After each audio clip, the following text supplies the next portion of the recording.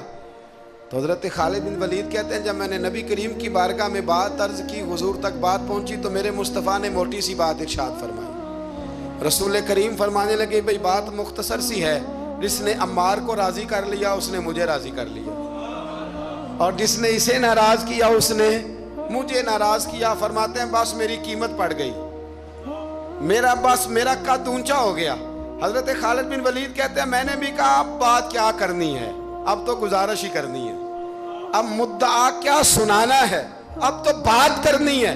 فرماتے میں آگے بڑھا، اور جیسے بھی ہوا میں نے حضرت عمار بن یاسر کو راضی کیا. حضرت عمار کہتے ہیں ایک وقت وہ تھا اور ایک وقت یہ ہے. جب دونوں وقتوں کو دیکھتا ہوں تو کہتا ہوں الحمدللہ رب العالمین.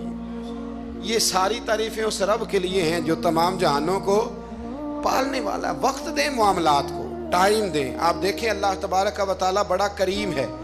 وقت کے ساتھ جب چیزیں تبدیل ہوتی ہیں اپنے ٹائم کے. حضرت بلال حبشی رضی اللہ تعالی، بڑا مشکل نہیں، اکیلا آدمی، غریب آدمی، مکے کے سارے سرداروں کے قابو آ گیا.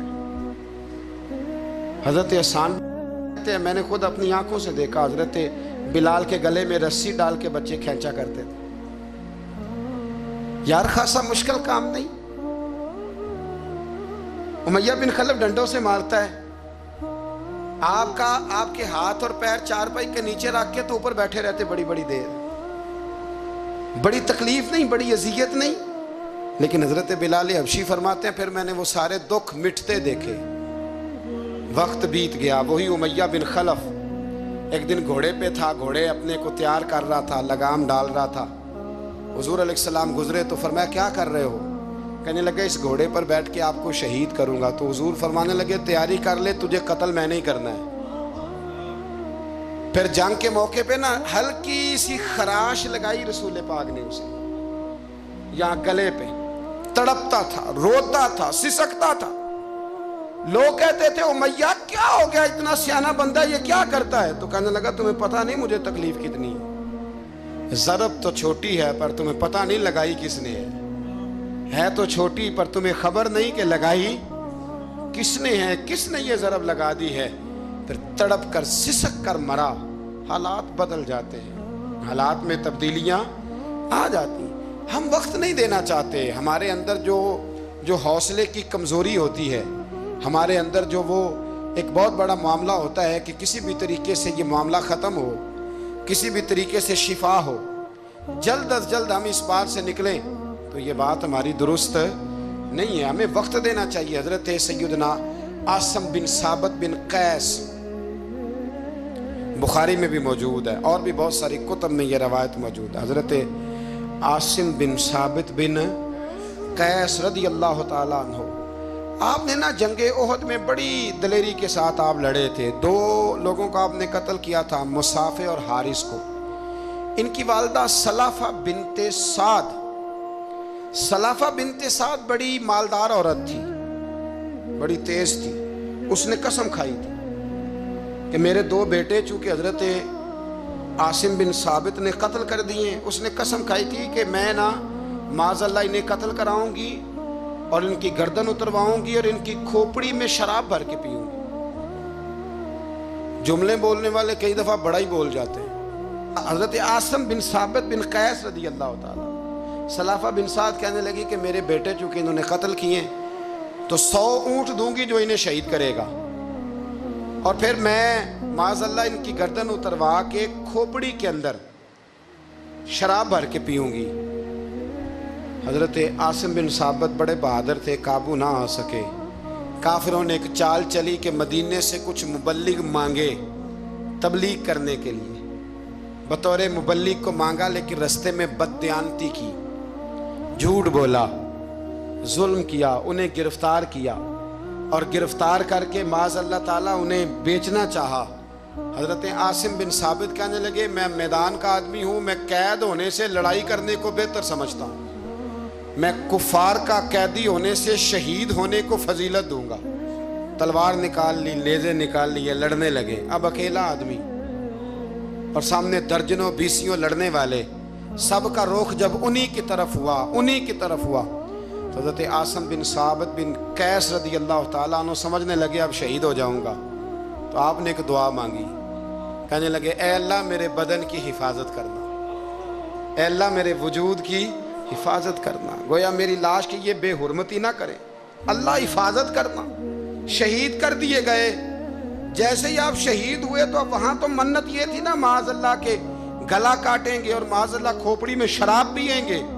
انہوں نے دعا کر دی یا اللہ حفاظت کرنا. آپ سب بھی دعا کریں یا اللہ ہماری حفاظت فرما، اے اللہ دنیا میں بھی حفاظت فرما، قبر میں بھی حفاظت فرما، حاسدوں سے، شریروں سے، مفسدوں سے اے اللہ حفاظت کرنا. یہ دعا فرمائی. جب آپ شہید کر دیے گئے نا، لاش مبارک قریب تھی تو کافر گردن کاٹنے کے لیے آگے بڑھے تو سینکڑوں کی تعداد میں شہد کی مکھیاں آ گئیں. انہوں نے گھیرا ڈال لیا سارے وجود کو. اب کتنی کو مکھیاں اڑائیں؟ 1 کو اڑاتے ہیں 10 اور آ جاتی ہیں، 2 کو اڑاتے ہیں 10 اور ان کا خیال تھا شاید وجود کاٹنے آئی ہیں. وہ چلے گئے، کہنے لگے شام کو جب مکھیاں چلی جائیں گی تو دوبارہ آئیں گے. لیکن جب مکھیاں اڑی تو انہوں نے وجود کو چھوا بھی نہیں تھا. انہوں نے وجود کی حفاظت کی، دعا مانگی تھی اے اللہ ان سے میری حفاظت فرما، مجھے ثابت قدم رکھ. مکھیوں نے وجود کو چھوا بھی نہیں. اور جب رات ہوئی تو نہ بادل تھے، نہ پانی تھا، نہ ہوا تھی، لیکن اللہ نے پانی بھیجا، بارش آئی اور حضرت عاصم بن ثابت کی لاش کو بہا کے لے گئی، وجود بہا کے لے گئی. سویرے ڈھونڈتے رہے پر ان کا وجود کسی کو ملا. بعد مرن دے مکھڑا میرا ہو جاوے جے تازہ، پھر سمجھ لینا محبوب میرے نے آن پڑے ہے جنازہ. پھر سمجھ لینا محبوب میرے نے آن پڑے ہے. اور ایک شعر پڑھنا دوں چراغے گولڑا کا، کئی دفعہ پڑھتا ہوں آج پھر نہ کہہ دوں. کہنے لگے بے قدرہ کچھ قدر نہ جاتی، کیتی خوب تسلی ہو، دنیا دار پجاری زردے کتیاں دے گل ٹلی ہو، بک بک روشن اکھیاں تکیو ویک حویلی کلی ہو، کوچ نصیر آسان جدوں کیتی پہ جانی تر تھلی ہو. تو یاد رکھ میرے بھائی، جب آپ ثابت قدم حضرت خباب رضی اللہ تعالی عنہ، بخاری میں ذکر ہے، کتب حدیث میں، کتب سیرت میں ذکر. حضرت خباب رضی اللہ تعالی عنہ نے اس وقت کلمہ پڑھا جب ابھی 5 لوگ کلمہ پڑھتے تھے. کل بندے السابقون الاولون. آپ فرماتے ہیں جس عورت کا میں غلام تھا نا، ام انمار اس کا نام تھا، وہ مجھے بڑی سخت سزائیں دیتی تھی.